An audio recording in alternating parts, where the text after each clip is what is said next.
The Monpez curse haunting Margaret of Denmark, her husband's frivolity inherited by Federico. Frederick of Denmark's controversial walk in Madrid was just the latest of the frivolous initiatives of the Monpezats, a line designed to occupy the head of state that only caused Queen Margaret trouble. Mary Donaldson has managed to control hedonistic tendencies.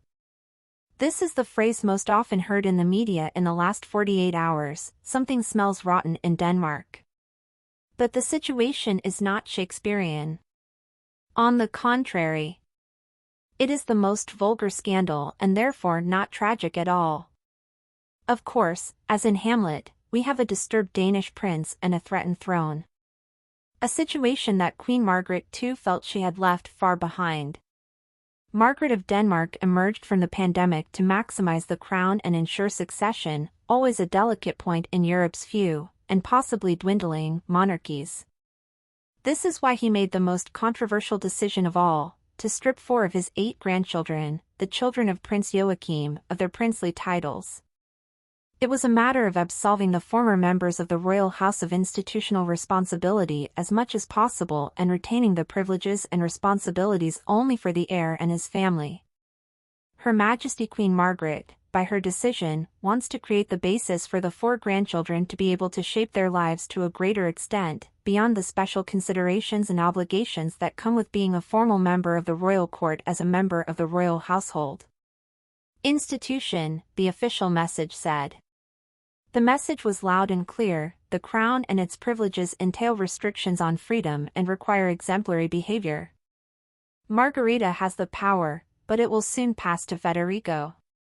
As if the family rift wasn't enough, in 2022 a markedly worsened back condition, and in February 2023 Margaret of Denmark found herself on the operating table. It was as if the strengthening of the crown was paid for, paradoxically, by a worrying deterioration in royal health. Fortunately, the trance only affected the state visit planned by King Felipe and Letizia, which had to be postponed. But it did make visible the new delicacy of one of the continent's most respected monarchs. Margaret of Denmark is considered the most impeccable monarch in Europe, the only truly unassailable on the throne she has occupied for more than half a century. His case is unique. He wore the symbolic crown and was granted the privilege of head of state because, at the age of 31, the Danes approved in a referendum a new succession law abolishing the preference for male primogeniture. More than 85% of voters favored Margaret over her uncle Nud. In 2014, 82% of poll respondents said they disagreed with the abolition of the monarchy. Margaret came to the throne already married and madly in love with the French Count Enrique de la Borde de Monpez, the father of her 2 sons, Frederick and Joachim. In her youth, she was said to have had difficulty finding a suitor because of her outstanding size. She was by far the tallest princess in Europe. So when she met Enrique in London, where she was studying and he was working as 3rd secretary at the French embassy, she was hooked. The Monpez was nearly 2 meters tall. Margaret did not give in to Henrik's desire to become king. Decadent and capricious, like a good French aristocrat who had also grown up in the cotton fields of Indochina, Prince Consort Henrik had spent his entire life aspiring to the title of king, which the Queen had denied him time and again. In Copenhagen he found more duties than pleasures, and his ego was wounded. Determined to be crowned, in 2016 he declared, "If the Queen wants me to be buried with her, she will have to call me king." To say the least, chroniclers describe Federico and Joaquin's father as vain and egotistical, capable of leaving the Queen alone on appointed dates, birthdays, formal dinners, in retaliation for cutting him short. In 2002, he began threatening to file for divorce and secluded himself in his chateau in Caix in the south of France.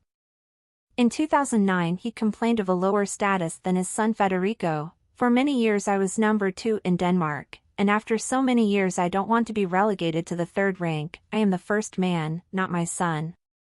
His strategy was always to embarrass Margaret of Denmark with, shall we say, eccentric behavior. They caught him talking on his cell phone at funerals as he tried to communicate with a group of dancers or professed his love for prostitutes. In 2007, he showed journalists his tongue at Queen Sonia's 70th birthday party. In an interview, he stated that his favorite meat was dog meat in a country where animalism is very well developed. He died in 2019, suffering from senile dementia.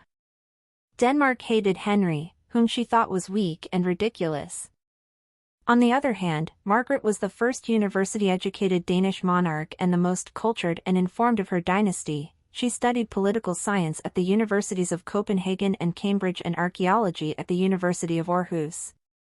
Her vast knowledge and ability to understand current geopolitical events has posed a serious problem for her son, Prince Frederick. Few believe he will be a worthy replacement for his mother.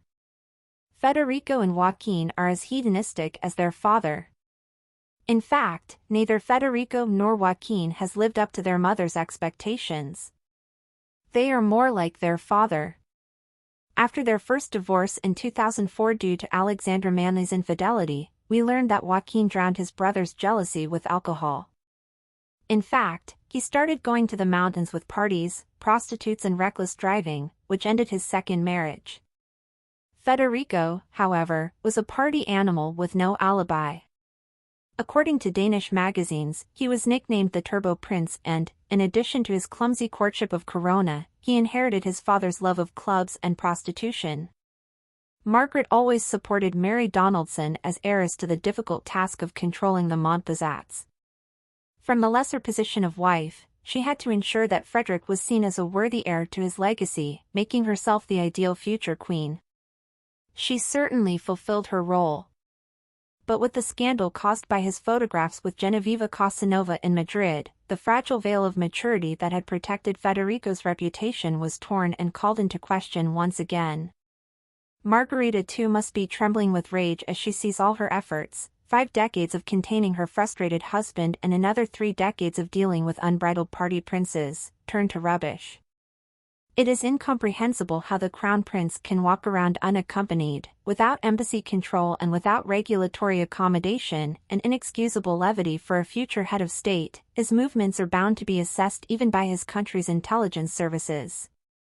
Now the great problem for the Danish crown has less to do with the orthodoxy and solidity of the marriage between Frederick and Mary, which may well support the couple for purely representational purposes, than with the frivolity of a future king who seeks to behave as if he were a citizen without duties or institutional privileges.